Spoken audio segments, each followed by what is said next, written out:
Chairman sir, मैं आपकी अनुमति से प्रस्ताव करता हूं कि संविधान को और संशोधन करने वाले 128वें संविधान संशोधन विधेयक 2023 को विचारार्थ लिया जाए। आपकी अनुमति हो तो कुछ इस संबंध में बोलना चाहता हूं। Thank you sir. ये कॉन्स्टिट्यूशन अमेंडमेंट बिल है सर, और महत्वपूर्ण बिल है। महिला सशक्तिकरण की दिशा में एक बढ़ता हुआ कदम है, दुनिया को भी दिशा दिखाने वाला कदम है। अमृतकाल की बेला में भारत को विकसित भारत बनाने की दिशा में भी एक महत्वपूर्ण कदम है। मैं इस अवसर पर इस बिल के बारे में बोलने से पहले जो बाबा साहब भीमराव अंबेडकर जी ने 25 नवंबर 1949 को संविधान सभा में भाषण देते हुए कहा था कि 26 जनवरी 1950 को हमें राजनीतिक समानता मिल जाएगी, लेकिन सामाजिक और आर्थिक क्षेत्र में असमानता रहेगी। इसको कौन दूर करेगा? आने वाली सरकारों का यह कर्तव्य होगा। मैं आपको यहां बताना चाहता हूं कि जब से नरेंद्र मोदी जी की सरकार बनी है, तब से लेकर जो आर्थिक और सामाजिक क्षेत्र में असमानता थी, उसको दूर करने का प्रयास किया। उसमें महिला सशक्तिकरण भी सम्मिलित है सर। जैसे जनधन अकाउंट, महिला धारक बनी अकाउंट की। जैसे पीएम आवास, मालिकाना हक महिला को मिला।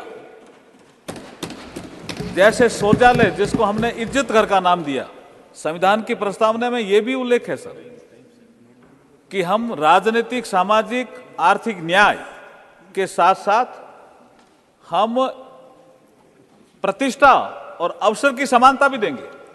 तो ये जो शौचालय वाला विषय है, छोटा विषय नहीं है। जो संविधान की प्रस्तावना में लिखा हुआ है, प्रतिष्ठा और अवसर महिलाओं को बढ़ाने वाला विषय था। उज्ज्वला योजना, किसी के घर में गैस, किसी के घर में गैस नहीं है, असमानता थी, उसको दूर किया। नल से जल, किसी के घर में नल और कोई महिला दूर से पानी ला रही है। मैं राजस्थान से आता हूं, आपको भी पता है, रेगिस्तानी मेरा क्षेत्र है। मैंने महिलाओं को देखा है, मैं भी पानी लाता था दूर से जब घर में नल नहीं था। तो हमने देखा महिलाओं की क्या स्थिति है, असमानता फील्ड में। ये अगर किसी ने देखी तो हमारे प्रधानमंत्री नरेंद्र मोदी जी ने, और अब असमानता दूर की, नल से जल। प्रधानमंत्री मुद्रा योजना, प्रधानमंत्री मुद्रा योजना, लगभग 68% महिलाएं बेनिफिशियरी है मुद्रा योजना में। स्टैंड अप योजना, बैंक तो पहले भी थे सर। किसी प्रधानमंत्री ने अगर बैंकों को निर्देश दिए कि कोई भी ब्रांच होगी, उस ब्रांच में 2 अकाउंट आपको करने पड़ेंगे, 10 लाख से 1 करोड़ के। सर ये स्टैंड अप योजना है। 10 हमारे जो नागरिक हैं, अंडरवेट नहीं हो, कमजोर नहीं हो, तो जिस गर्भवती महिला के पेट में बच्चा हो, उसको न्यूट्रिटिव फूड मिले, इसके लिए 5,000 रुपए उसके खाते में, महिला के खाते में ही जाएंगे वो पैसे। ये मातृ वंदना स्कीम आई, सुकन्या समृद्धि योजना आई, मिशन पोषण आया, मिशन शक्ति आई, पीएम सुरक्षित मातृत्व अभियान आया, आर्म्ड फोर्स में महिलाओं का परमानेंट कमीशन आया। ये सब सेल्फ हेल्प ग्रुप के माध्यम से महिलाओं का आर्थिक उत्थान का विषय आया। जेम पोर्टल में लगभग 1.5 लाख वुमेन वेंडर पंजीकृत है। खेल 2021 टोक्यो ओलंपिक में 49% महिला एथलीटों की भागीदारी रही। तो ये सब काम ऐसे हैं जो ये बताते हैं कि जब 2019 का इलेक्शन आया तो महिलाओं ने बढ़ चढ़ के लोकतंत्र के इस भागीदारी बनी, और 2019 के जनरल इलेक्शन में जनप्रतिनिधि चुनने में महिला वोटरों की भागीदारी पुरुषों की तुलना में अधिक रही। पुरुषों का मत प्रतिशत 67.2% रहा, वहीं महिलाओं का मत प्रतिशत 67.18 रहा। तो ये ऐसा एक करिश्मा हमारे नरेंद्र मोदी जी के नेतृत्व के कालखंड में हुआ है।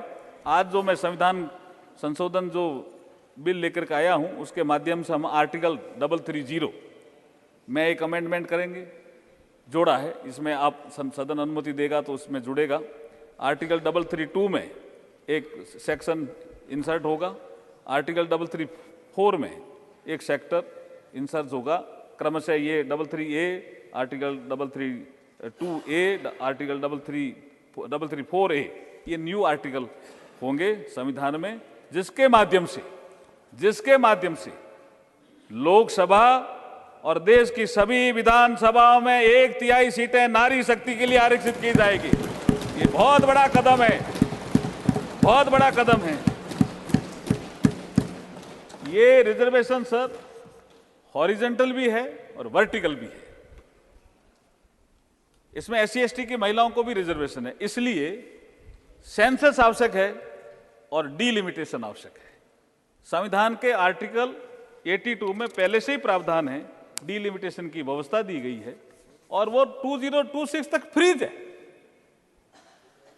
तो जैसे ये बिल पास होगा, सेंसस होगा, डीलिमिटेशन होगा, वो क्वासी जुडिशियल एक प्रक्रिया है सर। तो कौन सी सीट महिलाओं को जाएगी, ये डीलिमिटेशन आयोग तय करेगा। ये मैं आपके माध्यम से कहना चाहता हूं। ये कमीशन सभी स्टेक होल्डर से भी कंसल्टेशन करेगा और ये व्यवस्था में आरक्षण न्यायोचित और पारदर्शितापूर्ण प्रणाली के लिए डीलिमिटेशन का विषय आता है। बिल के स्टेटमेंट्स ऑफ ऑब्जेक्ट्स में स्पष्ट रूप से लिखा है कि आजादी के 75 वर्ष पूर्ण होने के बाद भारत जब, ये SOR में है सर, आजादी के 75 वर्ष पूर्ण होने पर भारत जब 2047 तक अमृतकाल की विकसित भारत की यात्रा प्रारंभ कर रहा है, तो उसमें नारी शक्ति के योगदान की एक महत्वपूर्ण भूमिका रहने वाली है। इस बिल के माध्यम से हम माननीय प्रधानमंत्री जी के ध्येय वाक्य सबका साथ, सबका विकास, सबका विश्वास, सबका प्रयास के मंत्र को साकार रूप प्रदान कर रहे हैं।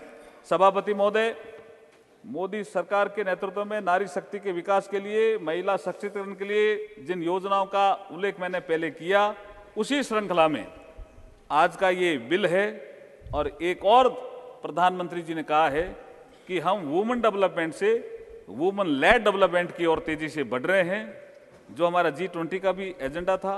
महोदय, हमारे संविधान की प्रस्तावना में भी, जैसे मैंने जिक्र किया पहले, राजनीतिक, सामाजिक, आर्थिक न्याय की बात कही है, साथ में सभी के लिए प्रतिष्ठा और अवसर की समानता की बात कही गई है। आज मोदी सरकार महिलाओं को आर्थिक रूप से भी सशक्त बना रही है, शिक्षा और स्वास्थ्य के क्षेत्र में भी समानता स्थापित कर रही है। ये सब श्रृंखला के माध्यम से, ये श्रृंखला आज जो मैं बिल लेके आया हूं, ये उससे जुड़ा हुआ ही एक कदम है। मैं एक कविता के माध्यम से मेरी बात को, आज अभी की बात को, चर्चा जो होने वाली है, उसको समाप्त करना चाहूंगा। सपने सब साकार करेंगे, सपने सब साकार करेंगे, नारी को अधिकार मिलेंगे, मातृशक्ति नेतृत्व करेगी, जन गण मन की शान बढ़ेगी। बहुत बहुत धन्यवाद।